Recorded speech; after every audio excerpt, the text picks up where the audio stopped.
Hey everyone, it's baze.djunkiii from Hamburg, Germany, back with a new video, and back with another unboxing video, continuing our journey through parcels that weren't sent to me, but went back to their sender and then were sent to me again. So well, we got one here coming from Italy actually, and it's like perfectly professionally packed, coming from the AUT Records label, which had sent me, well, this one a few weeks prior to that, and asked me why it came back. I don't have any idea why I didn't get a notification, but I didn't get one, so they sent me this one out again. So sending a shout out to Davide Lorenzo, who is the label head, and obviously right now in Italy, usually, or like 3/4 of the time, he sends me stuff from Berlin. Now he seems to be in Italy again, so I still don't have any idea how that works in detail. So Davide, if you ever come to Hamburg, or if I come to Berlin and you happen to be there, like, let's meet up and have a coffee and a chat, because I'm curious about your label setup in general. And now let's dig into this carefully, because this blade is a sharp one, and I gotta get through all that like packaging tape here, but successfully, I guess. I'm a little bit hungover, not really, but well, I was out yesterday, went to a place I've discovered recently, because they had like a drum and bass thing going on, which was interesting to watch. Not really the place for, or the venue for drum and bass, because the main venue is more of a bar place, but well, they had like guys who rented the place out for a drum and bass party, which was interesting to watch indeed, like in that kind of location. And well, I went home, I don't know, at 2:30 or something like that, and had like a few cocktails and stuff. So I'm not really hungover, but a little bit tired. But this just as a side note. So what we got here is a bit of stuff in there, vinyl obviously, I guess. So and a few CDs. So let's dig all that stuff out. One. That's a big haul. That's a major big haul. So another one, and another one, and a lot of press infos. So expect like a lot of reviews for the AUT Records label to pop up on my website Erzählt in the future. But link, as always, is down in the description box. A lot of stuff is in shrink wrap, so I gotta get this out. So this is a major haul. This is a major stack. So let's have a look. Unfolding all of these takes a while, and we cover obviously a period from last year to this year. So let's start with vinyl, which is a little, oh, this might be bent. We'll see. So I'm going to open that up quickly. So Deutsche Post DHL is not necessarily the best way to send vinyl, but we'll see. So we got, what is it we got here? Luti Trio. Ah, I've heard the name. So Luti Trio Boxer Rebellion, released on January 11th as AUT Records 102. Here we got a press info. The Boxer Rebellion is a historical event. I am familiar with the name, but I don't have any idea what happened exactly there. But this is obviously a trio consisting of Sebastian Strening, Max Unternehrer, and Valeria Zanger. So I guess German or Austrian artists. Sound design and effects by Timo Keller. And Luti was a name for a dog, actually, which was given by Queen Victoria to a dog that was brought to her from the Chinese Imperial Palace at the end of the Opium War. So, well, this is quite a big historical context. The trio wants to play, but not only. Okay, this is like a reference to the dog. So they say about themselves, we plunder and sharpen the tools we've accumulated over the decades. From jazz scalpels to punk steam hammers, we use everything we can get our hands on to break chains and bark against ostentatious palaces. Okay, so jazz musicians obviously branching out into other territories within like adventurous twist maybe. So this is what this album looks like. Luti Trio, Boxer Rebellion. You can see here the corners have been a little bent. This whole thing has been a little bent. This is the back. We got obvious corner bumps here. So DHL wasn't like very careful with that. And hopefully the vinyl is not too bent. Oh, we will find out. Might be a little.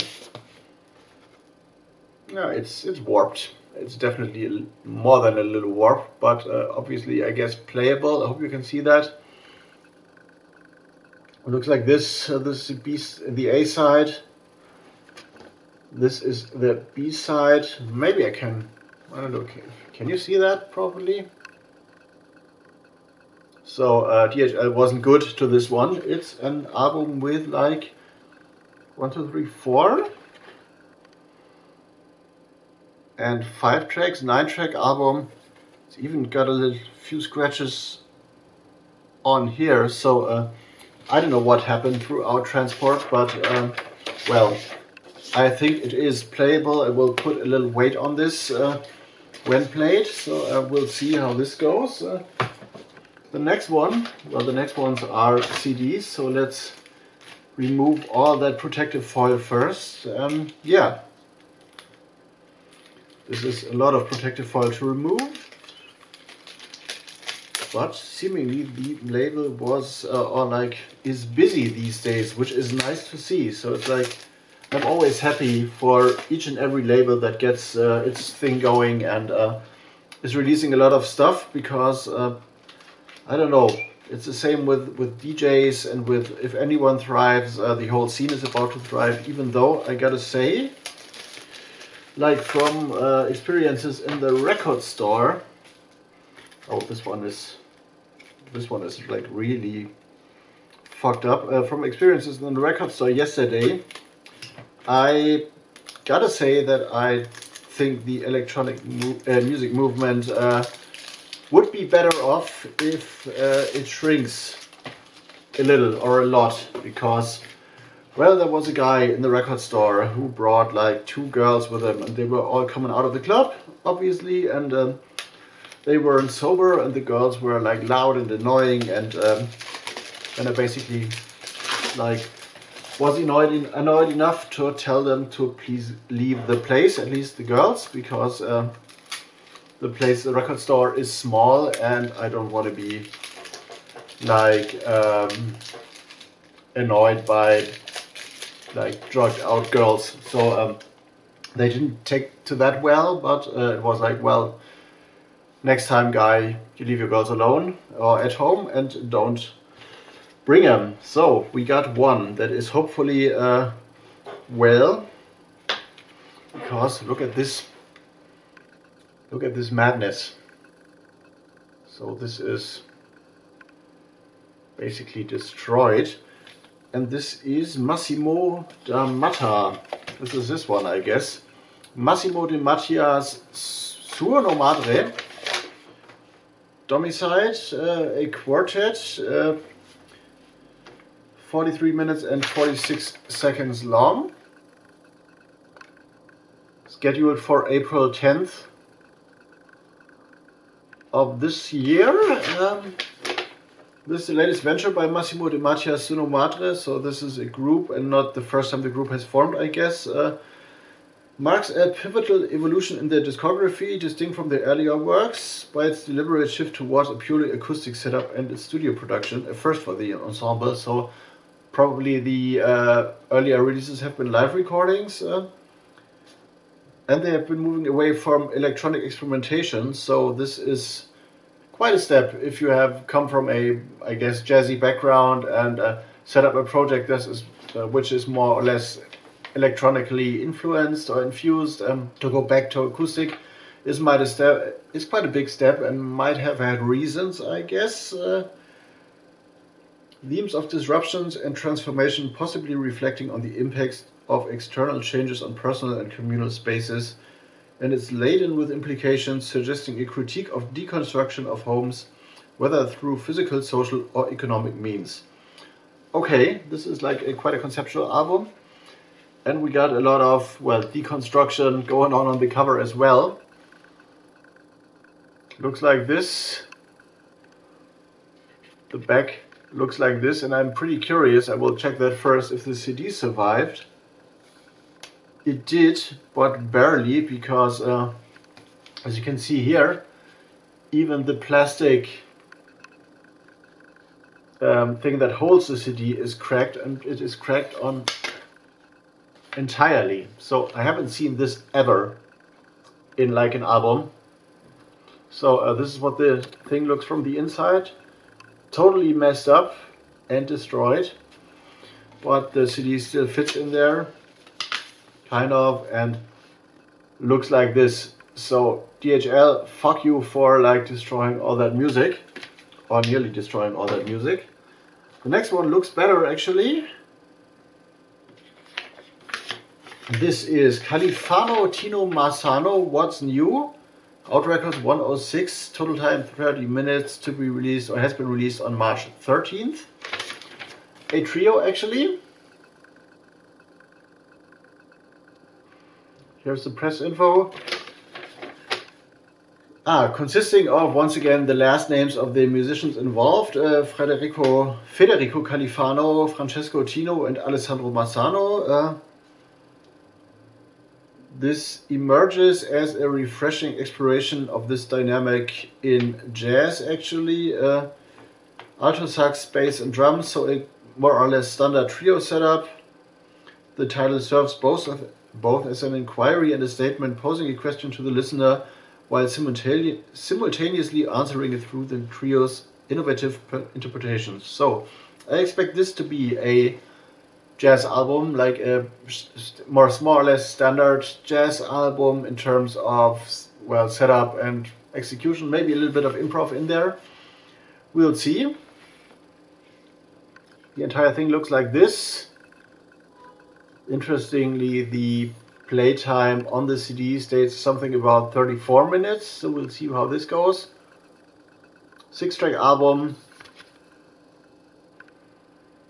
Here is the back. Califano Tino Marsano, a trio actually from Italy. The next one is Nowhere Dance by Max Azafa. So this is the group's leader, obviously. This is AUT Records 100, so released on November 29th of last year. So as you've noticed, well, with the catalog numbers going up, they've reached the 3-digit realm. 50 minutes long album.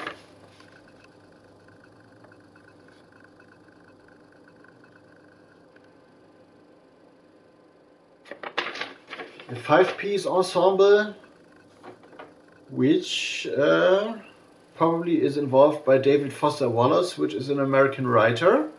A lot of text here, so I'm just trying to make some sense out of that.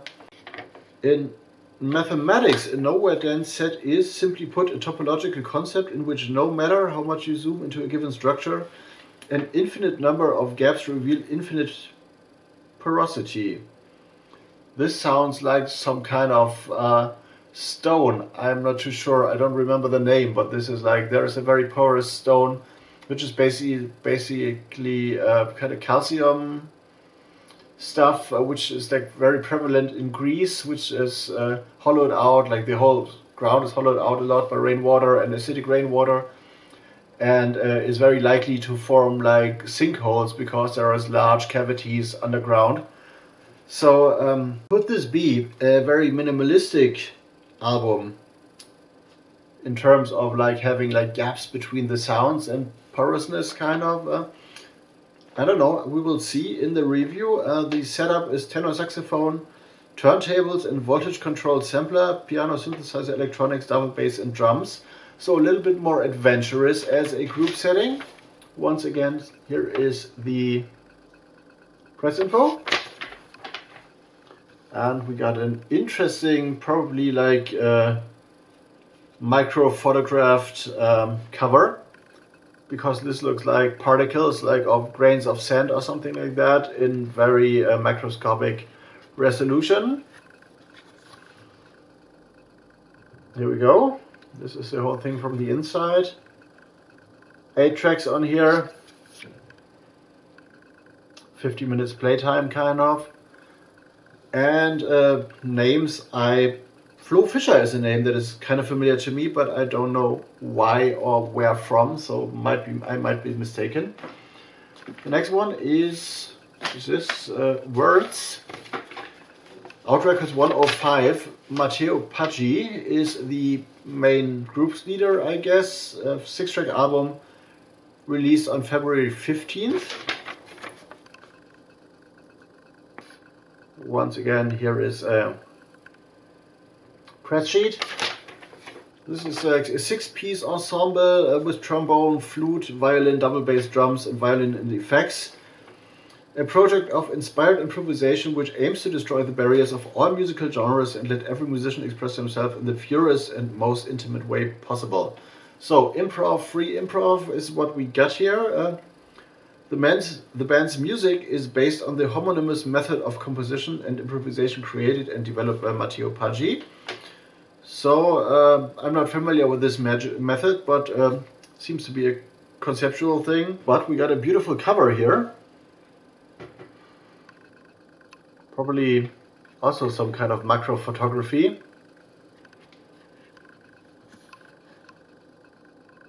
It looks like this from the inside. And on the back we got an interesting silver sticker, which is common to to a lot of things, like manufactured in Italy or imported to Italy, because there is a kind of rule that kind of music and every cultural item has to have this kind of tag sticker or whatever this is to indicate something. I don't know, I'm not familiar with that. This looks, well, the inside, the print of the CD and of the cover reminds me of something, not like a coral, but some like very colorful reef fish or something like that. Very beautiful, this one is. And the last one we got out of this big haul is the Kaluza Quartet. Jack, a quartet actually, with a new album. AUT Records 107, 49 minutes playtime roughly. Press sheet looks like this. And this is a debut album by the quartet, featuring Anna Kaluza on alto saxophone, Christoph Tevis on trombone, Jan Roda on double bass, and Kai Lübke on drums. So seemingly most of them are German. Not too sure about Anna Kaluza, but definitely Kai Lübke is a German name, so I assume he's German. Anna Kaluza has been working with the ACM Trio and Hanam Quintet, which also have released on the label, and this marks a significant moment for her, because they are presenting a bold and innovative contribution to the free improv genre. So we'll see. Also beautiful artwork, more artsy, more in the vein of like previous AUT Records releases maybe, and not about that macro photography thing. One main track on here which spans like 27 minutes, which is quite a lot. Back looks like this, and they have funny German titles I've seen. The main track is Unterseiten, which is like the underside of things. Then we have Kaltnadelarbeit der Pudel 2. So what about Pudel 1? And Pudel is actually the German word for poodle as a dog. But here, read the track names for yourself, or try to pronounce them if you're not German. So this is it, like a haul with a few like bent and destroyed sound carriers. I hope you enjoyed that. Thank you for Davide Lorenzo to sending those out again. And well, reviews are to come within a few days or weeks on my website Erzählt. Of course, hope you enjoyed this one. More AUT Records unboxings are to be found on my channel. Some other videos to be found down there, I guess. BANDCAMP is up there. And yeah, look out for DJ dates and stuff in the doodly doos down there, and leave me a comment and all that good stuff. Bass Junkie out for now. See you in the next one.